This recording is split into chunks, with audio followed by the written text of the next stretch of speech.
ಎಲ್ರಿಗೂ ನಮಸ್ಕಾರ. ಇದು ನೋಡಿದ ತಕ್ಷಣ ನಿಮಗೆಲ್ಲ ಗೊತ್ತಾಗಿರ್ಬೋದು, ನಾನಿವತ್ತು ಕಳಲೆ ಪಲ್ಯ ಮಾಡ್ತಿದ್ದೀನಿ.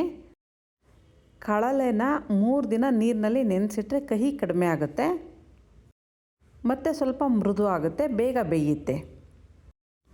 3 ದಿನ ದಿನಕ್ಕೆ 2 ಸಾರಿ ನೀರನ್ನು ಬದಲಾಯಿಸ್ತಾ ಇರಬೇಕು. ಆಮೇಲೆ ಸಣ್ಣ ಸೈಜ್ಗೆ ಕಟ್ ಮಾಡಿ ನಾವು ಏನು ರೆಸಿಪಿ ಮಾಡ್ತೀವೋ ಅದಕ್ಕೂ ಉಪಯೋಗಿಸ್ಕೋಬೋದು.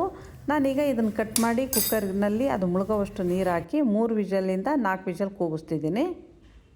ಒಂದು ಬಾಣಲಿಗೆ 2 ಟೇಬಲ್ ಸ್ಪೂನ್ನಷ್ಟು ಎಣ್ಣೆ ಹಾಕಿ ಅದಕ್ಕಾದಮೇಲೆ 1 ಟೀ ಸ್ಪೂನ್ನಷ್ಟು ಸಾಸಿವೆ, 1 ಟೀ ಸ್ಪೂನ್ನಷ್ಟು ಜೀರಿಗೆ ಹಾಕ್ತಿದ್ದೀನಿ. ಜೀರಿಗೆ ಸಾಸಿವೆ ಸ್ವಲ್ಪ ಚಟಪಟ ಅಂತ ಸಿಡಿದ ಮೇಲೆ 1 ಗೆಡ್ಡೆಯಷ್ಟು ಬೆಳ್ಳುಳ್ಳಿನ ಜಜ್ಜಿ ಹಾಕ್ತಿದ್ದೀನಿ ಮತ್ತು 1 ಹತ್ತಷ್ಟು ಕರಿಬೇವಿನ ಸೊಪ್ಪನ್ನು ಹಾಕ್ತಿದ್ದೀನಿ. ಬೆಳ್ಳುಳ್ಳಿನ ನಾನು ನಾಟಿ ಬೆಳ್ಳುಳ್ಳಿ ಉಪಯೋಗಿಸಿದ್ದೀನಿ. ಈಗ ಸುಮಾರು ಒಂದು ದಪ್ಪ ಈರುಳ್ಳಿನ ಕಟ್ ಮಾಡಿ ಹಾಕ್ತಿದ್ದೀನಿ. ನಾನು ಈಗಾಗಲೇ 3 ವಿಧದ ಕಳಲೆ ಪಲ್ಯನ ಮಾಡಿ ವಿಡಿಯೋ ಹಾಕಿದ್ದೀನಿ. ಇದು 4ನೇ ಬಗೆ. ಆ ವಿಡಿಯೋ ಲಿಂಕ್ಗಳನ್ನ ನಾನು ಡಿಸ್ಕ್ರಿಪ್ಷನ್ ಬಾಕ್ಸಲ್ಲಿ ಹಾಕಿರ್ತೀನಿ, ಬೇಕಿದ್ದರೆ ವಿಸಿಟ್ ಮಾಡಿ ನೋಡ್ಬೋದು. ಈಗ ಇದಕ್ಕೆ 2 ಹುಳಿ ಟೊಮೊಟೊನ ಸಣ್ಣದಾಗಿ ಕಟ್ ಮಾಡಿ ಹಾಕಿದ್ದೀನಿ. ನಾನಿಲ್ಲಿ ಬಳಸಿರೋದು ಸುಮಾರು ಒಂದು 1/4 kgಯಷ್ಟು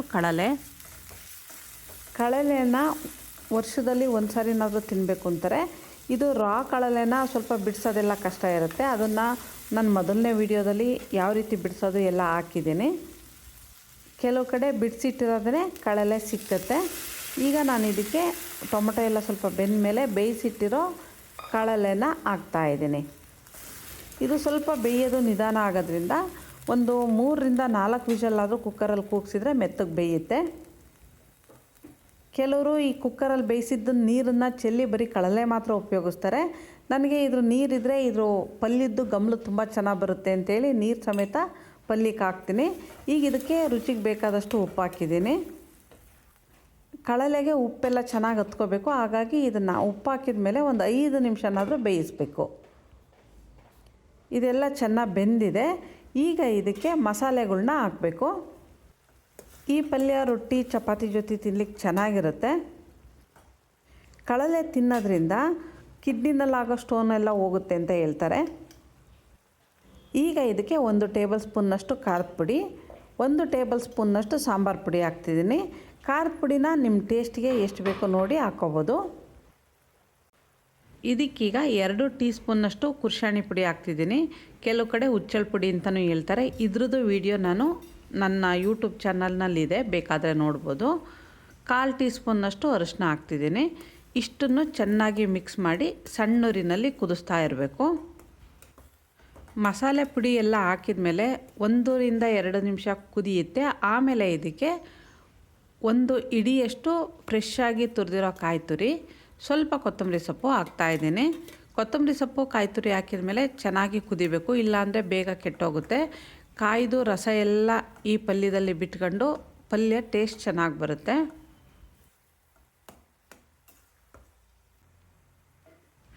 ಇದೆಲ್ಲ ಚೆನ್ನಾಗಿ ಕುದ್ದು ಪಲ್ಯ ಸ್ವಲ್ಪ ಗಟ್ಟಿಯಾಗಿದೆ. ಈಗ ಇದಕ್ಕೆ ಒಂದು ಅರ್ಧ ಉಂಡೆಯಷ್ಟು ಬೆಲ್ಲ ಹಾಕಿ ಸ್ವಲ್ಪ ನೀರು ಹಾಕ್ತಿದ್ದೀನಿ. ಒಂದು ಲೋಟದಷ್ಟು ನೀರು ಹಾಕ್ತಿದ್ದೀನಿ, ಇಲ್ಲಾಂದರೆ ಪಲ್ಯ ಗಟ್ಟಿ ಗಟ್ಟಿ ಅನಿಸುತ್ತೆ. ಸ್ವಲ್ಪ ಗ್ರೇವಿ ಇದ್ದರೆ ಚೆನ್ನಾಗಿರುತ್ತೆ. ಬೆಲ್ಲ ಇಲ್ಲ ಅಂದರೆ ಸಕ್ಕರೆ ಹಾಕ್ಕೋಬೋದು. ಈ ಪಲ್ಯದಲ್ಲಿ ಹುಳಿ ಉಪ್ಪು ಜೊತೆಗೆ ಸ್ವಲ್ಪ ಗೊತ್ತಿಲ್ದಂಗೆ ಸಿಹಿ ಅಂಶ ಇದ್ದರೆ ಚೆನ್ನಾಗಿರುತ್ತೆ. 2 ಟೀ ಸ್ಪೂನ್ ಅಕ್ಕಿ ಹಿಟ್ಟಿಗೆ ಒಂದು ಅರ್ಧ ಲೋಟ ನೀರು ಹಾಕಿ ಅದನ್ನು ಚೆನ್ನಾಗಿ ಕದರಿ ಈ ಪಲ್ಯಕ್ಕೆ ಹಾಕಬೇಕು.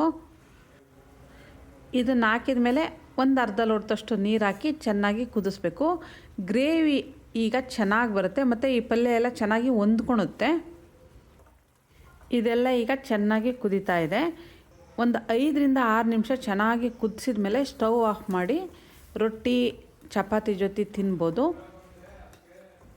ಕೆಲವರು ಇದು ಮಾಡಿದ ದಿನಕ್ಕಿಂತ 1 ದಿನ ಬಿಟ್ಟು ತಿಂದರೆ ಟೇಸ್ಟ್ ಚೆನ್ನಾಗಿರುತ್ತೆ ಅಂತ ಹೇಳ್ತಾರೆ. ನಿಮ್ಮ ಅನುಕೂಲಕ್ಕೆ ಯಾವತ್ತು ಬೇಕಾದರೂ ತಿನ್ಬೋದು. ಕಳಲೆ ಮಳೆಗಾಲದಲ್ಲಿ ಚೆನ್ನಾಗಿ ಸಿಕ್ಕುತ್ತೆ. ಈ ಥರ ರೆಸಿಪಿಗಳನ್ನ ಮಾಡಿ.